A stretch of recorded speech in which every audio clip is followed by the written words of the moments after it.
Fala, meus amigos, daquele jeitão! Hoje a gente vai dar uma revirada na origem das Tartarugas Ninja. Olha, então se prepara aí para conhecer um pouco da história por trás da criação do quarteto de ninjas mutantes e também descobrir como foi o caminho entre o universo underground dos quadrinhos e o sucesso mundial com uma das maiores marcas dos anos 80, com inúmeros desenhos animados, filmes, games e coleções de brinquedos. Olha, então se você gosta de Tartarugas Ninja, se ajeita aí, porque agora a viagem pro passado vai ser das melhores. Seja bem-vindo a mais um Coleção em Ação Show. Tele, Fábio, tu tá atrasado pra escola!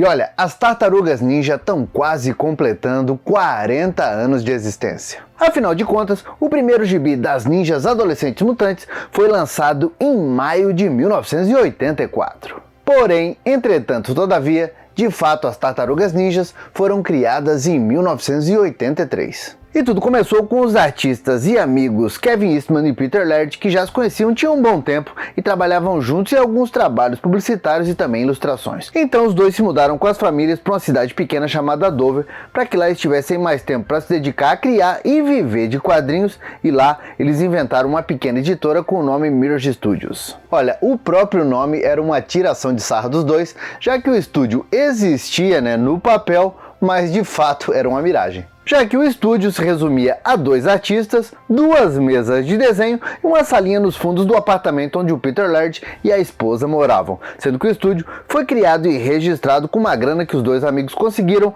com restituição do imposto de renda daquele ano.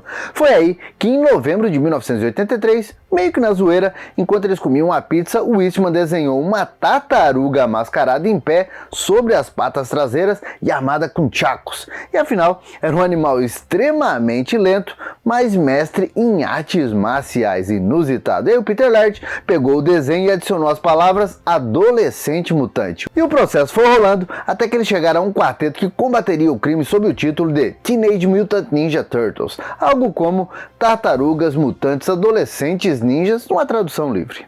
Apesar da ideia inicial das Tartarugas Ninja ter surgido meio que na zoeira, os dois amigos acabaram vendo que ali podia dar certo, podia ter uma história boa, e começaram a desenvolver um background para as Tartarugas Ninja, buscando inspiração nos grandes mestres do passado e também ali do presente de 1983. Como foi o caso do rei absoluto Jack Kirby, que era famoso por suas splash pages que remetiam às 3 dimensões devido ao capricho nas composições de páginas duplas. Também o Frank Miller, que utilizava layouts e quadros com bordas e formatos regulares e que não por acaso tinha alcançado o estrelato trabalhando com o Demolidor da Marvel, inclusive trazendo o herói da série B para a série A dos personagens da editora, além de estar na crista da onda com a minissérie Ronin, que foi publicada pela DC Comics entre 1983 e 1984 lá nos Estados Unidos. E claro, a maior inspiração da dupla era o artista Dave Sim, criador do Cerberus, um dos personagens mais bem sucedidos de todos os tempos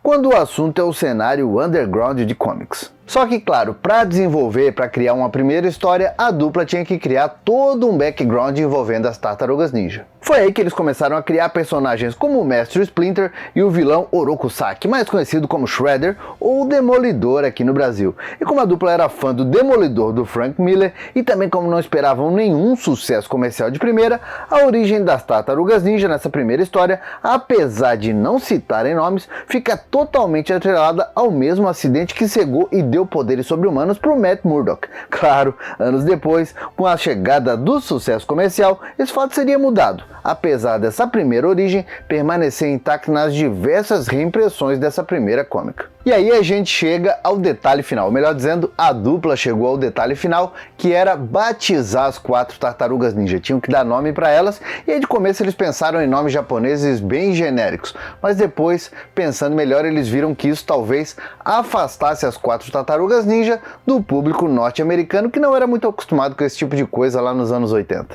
E sim, apesar dos caras acharem que só meia dúzia de gente ia ler a primeira história, como todo bom criador, a dupla já tinha esse tipo de preocupação preocupação. Foi aí que veio a ideia de homenagear 4 mestres italianos do Renascimento, no caso o pintor Raffaello Sanzio de Urbino, o mestre multitarefas Leonardo da Vinci, o escultor e pintor Michelangelo de Lodovico, além de escolher o escultor Donato di Niccolo Bettobardi, mais conhecido como Donatello, apresentando então seus 4 heróis nova-iorquinos Michelangelo, Leonardo, Donatello e Rafael.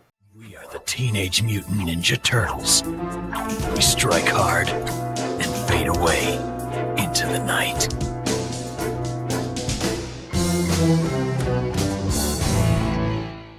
Olha, depois disso, foram 5 meses trabalhando em cima dessa primeira história até que ela ficasse pronta, já que no meio disso tudo, a dupla ainda tinha que fazer freelancers e trabalhar em outros quadrinhos que já estavam vendendo para poder se manter. E aí veio o pulo do gato, né? O Kevin Eastman conseguiu $1.000 emprestados com o tio e pronto, aproximadamente 3.000 exemplares do primeiro número de As Tartarugas Ninja Mutantes Adolescentes saiu do forno, prontinho para quem quisesse comprar e ler. Mas e aí, será que essa primeira história, será que esse primeiro gibi feito com grana do próprio bolso vendeu bem? A gente já vai falar a respeito disso. Primeiro eu quero saber se vocês estão gostando desse vídeo, né? Então deixa aquele like felpudo e bora compartilhar para que mais gente conheça o canal, para que mais gente conheça essa história e a gente a respeito das Tartarugas Ninja também saia do underground e vire um sucesso. Bom, agora voltando para a história, eles não esperavam vender tudo tão rápido, obviamente. Afinal, Tartarugas era apenas um quadrinho preto e branco de paródia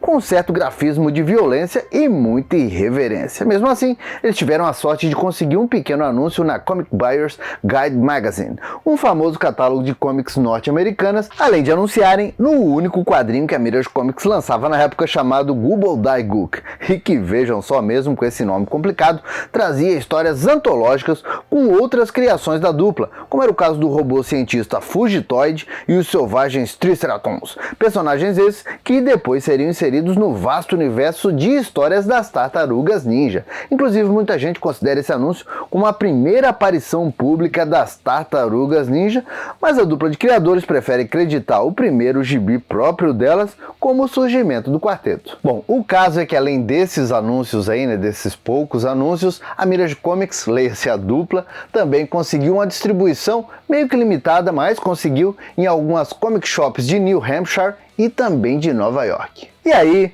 para surpresa da dupla de 2 da Mirage Comics, essa primeira aventura das Tartarugas Ninja vendeu as 3.275 edições em menos de um mês, o que era algo absurdo nos quadrinhos underground, ainda mais naquela época onde a propaganda era basicamente na base do boca a boca. Com isso, a Mirage Comics arrumou uns trocados para mandar imprimir uma segunda leva limitada da edição 1 e ainda descobriram que a primeira tiragem, apenas poucos meses depois do lançamento, estava sendo negociada no mercado paralelo de quadrinhos por valores até 50 vezes do preço original de capa, sendo ela de $1,50.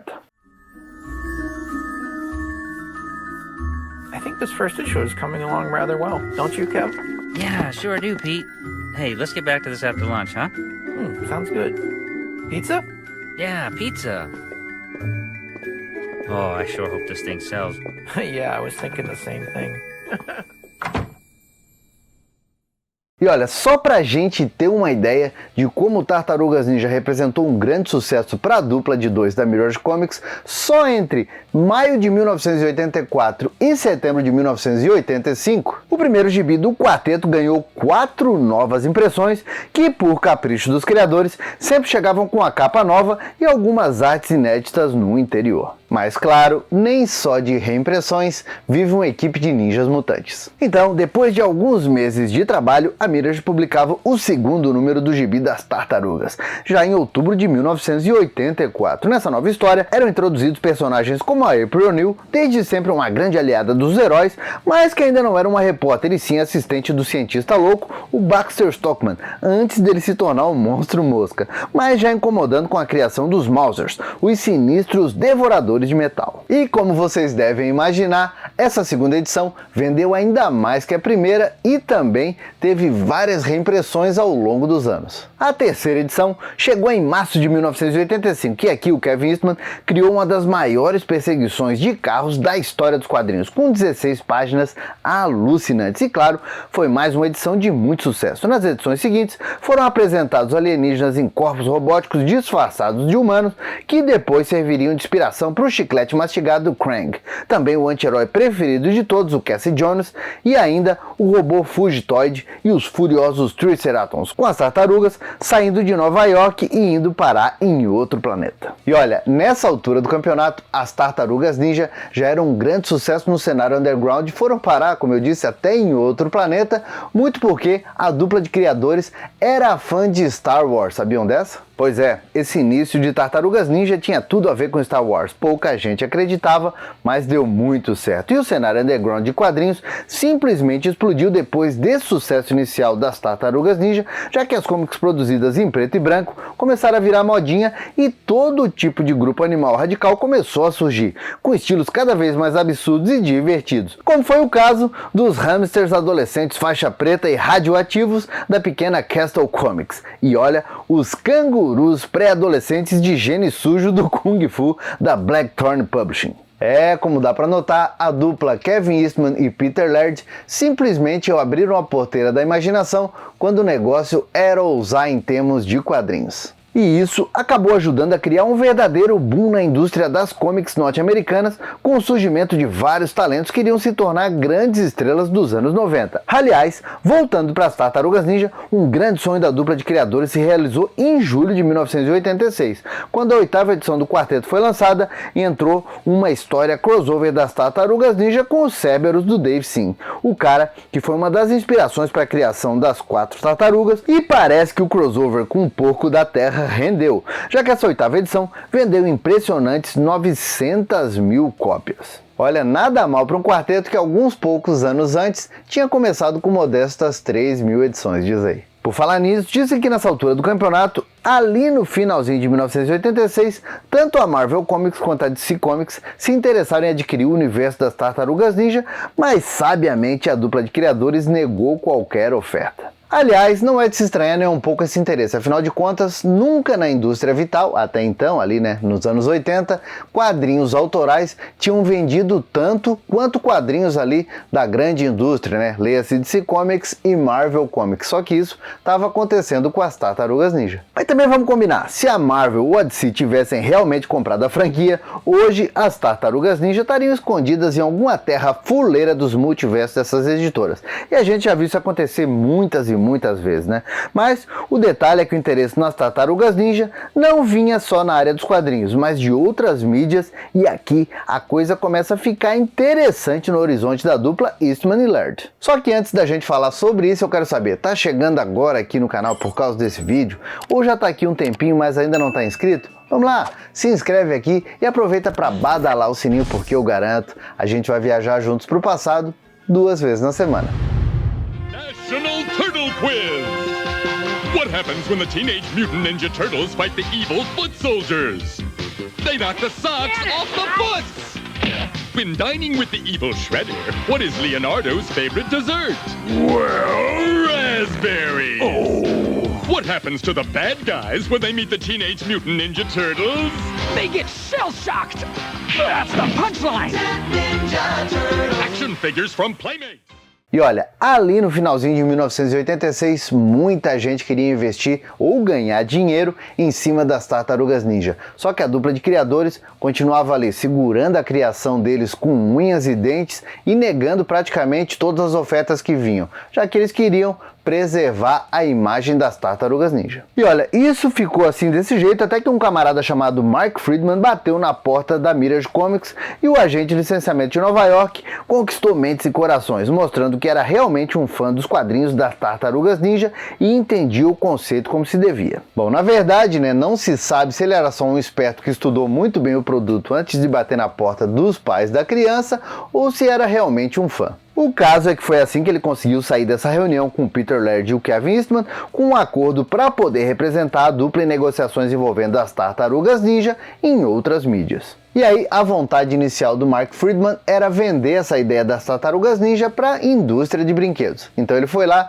pegou um protótipo de Tartarugas Ninja, meio que montou o negócio ali e saiu oferecendo o produto. Então ele foi lá e bateu na porta de grandes empresas, como foi o caso da Hasbro, da Mattel e também da Kenner, mas ninguém comprou a ideia de início. Foi aí que entrou na parada a então pequena Playmate Toys, uma fabricante de brinquedos de Hong Kong e que já existia no Oriente desde os anos 60, produzindo tranqueiras made in China, mas que agora começava a tentar se expandir para o Ocidente, se instalando na Califórnia. E as Tartarugas Ninja pareciam ser uma ótima oportunidade para isso. Só que a Playmates e o próprio Mark Friedman sabiam que as Tartarugas Ninja, apesar do grande potencial, ali aquela versão sinistrona delas dos quadrinhos, não era realmente uma grande fonte de inspiração para brinquedos para a criançada. Então eles começaram a bolar novas ideias. E foi assim que no início de 1987, enquanto a Playmates começava a trabalhar nos primeiros conceitos e moldes da coleção de brinquedos das Tartarugas Ninja, a Fred Wolf Films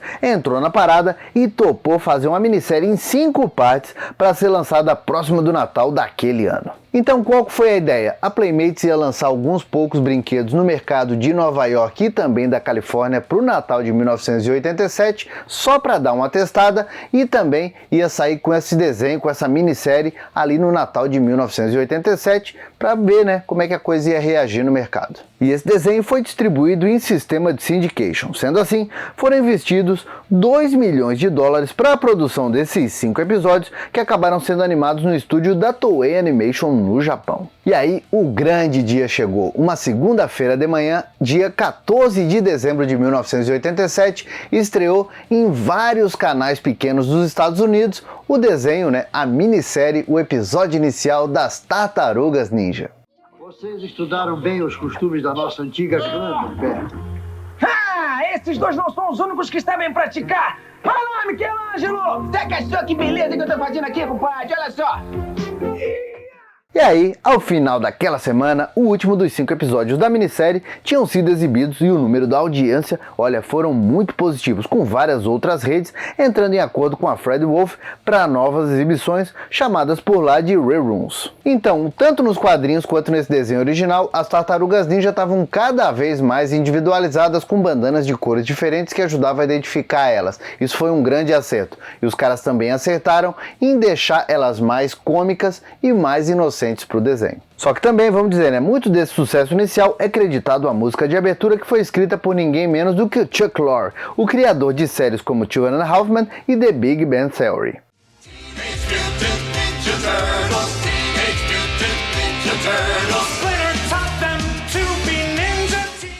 E sabe aquela leva inicial de brinquedos que a Playmates lançou no mercado de maneira bem limitada no Natal de 87? Olha, vendeu igual água. Então, sem mais dúvidas, em 1988, chegava em quase todo o território norte-americano a primeira linha de brinquedos das Tartarugas Ninja. What is that? Come on, guys! Welcome aboard the Turtle Blimp!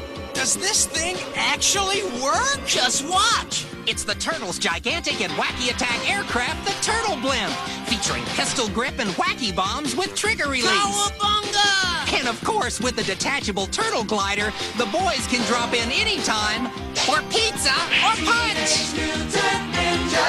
From Playmates. Também, em outubro de 1988, chegava a segunda temporada do desenho, agora com 13 episódios, que provou que Tartarugas Ninja não era uma modinha passageira. E olha, só para vocês terem uma ideia do tamanho do sucesso, na parte dos brinquedos da Playmates, tivemos diversas coleções fabricadas, quase que sem pausas até os dias atuais. E só a linha clássica, que ficou no mercado entre 88 e 1997, conta com mais de 400 figuras e 100 veículos produzidos, sendo ao lado dos G.I. Joes da Hasbro e Masters of the Universe da Mattel e também Star Wars da Kenner, uma das maiores e mais longevas coleções de brinquedos de todos os tempos. É pouco? Querem mais? Então tem mais. O sucesso do desenho animado foi tão absurdo que em 1989 a terceira temporada ganhou um aumento substancial, passando para 41 episódios, e o desenho ficou no ar sem interrupções até 1997,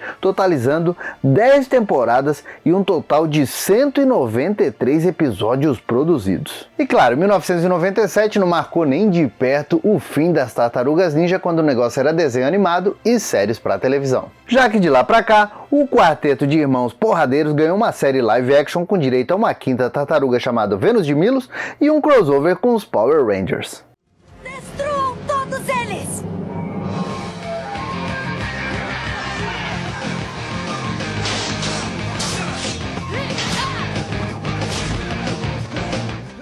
Também um segundo desenho no estilo tradicional que ficou no ar entre 2003 e 2009 e foi, olha, outro sucesso estrondoso. Também uma animação feita por computação gráfica, sendo mais um sucesso, ficando no ar entre 2012 e 2017, e também um desenho mais moderninho feito recentemente entre 2018 e 2020. Suas habilidades são impressionantes.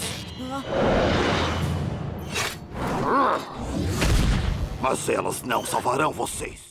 E obviamente a gente ainda teve muitas coisas na parte das animações, com 2 especiais feitos em 1996 com foco no público japonês, que inclusive a gente já falou bastante em outro vídeo aqui do canal, e também um longa animado feito em 2007 com lançamento nos cinemas. E por falar em cinemas, essa foi e é outra área onde as Tartarugas Ninjas são uma constante. Já que em 1990, no auge da Tartaruga Mania, tivemos um primeiro filme live action que foi um sucesso, sendo seguido por um segundo filme, menos lucrativo é verdade, mas ainda bem popular, que foi lançado em 1991, com o terceiro filme chegando aos cinemas em 1993.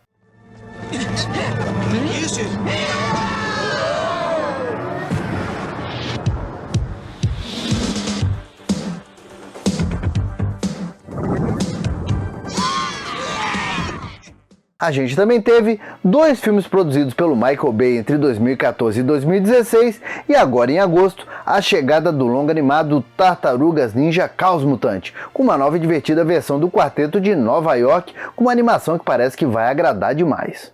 Michelangelo, você tem sentimento. Donatello, você tem sabedoria. Rafael, você tem coragem. E Leonardo, honra. Juntos, vocês podem fazer qualquer coisa.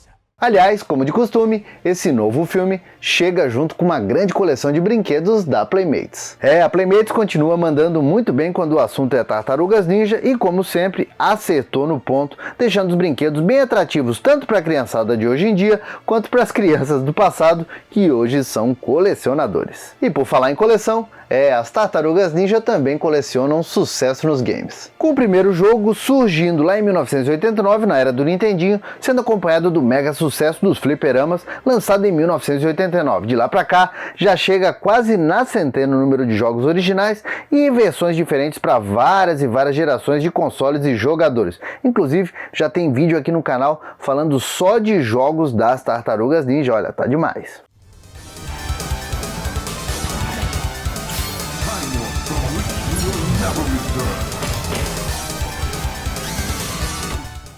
E ao longo desse incrível período desde a criação, as Tartarugas nunca deixaram de ser um sucesso, mesmo com a venda dos direitos primeiramente do Kevin Eastman por Peter Laird e depois com a compra em 2009 pela Nickelodeon, que faz parte do grupo Viacom e que também são proprietários do estúdio de cinema Paramount, que por sua vez ficou responsável pela distribuição dos novos filmes para a tela grande. Mas e aí, curtiram conhecer ou lembrar, talvez, um pouco dessa caminhada das Tartarugas Ninja desde o cenário underground até o sucesso mundial dos dias atuais? Pois é, bem legal. Agora eu quero saber, de todas essas versões das Tartarugas Ninja, qual a preferida de vocês? Tem muita, diz aí.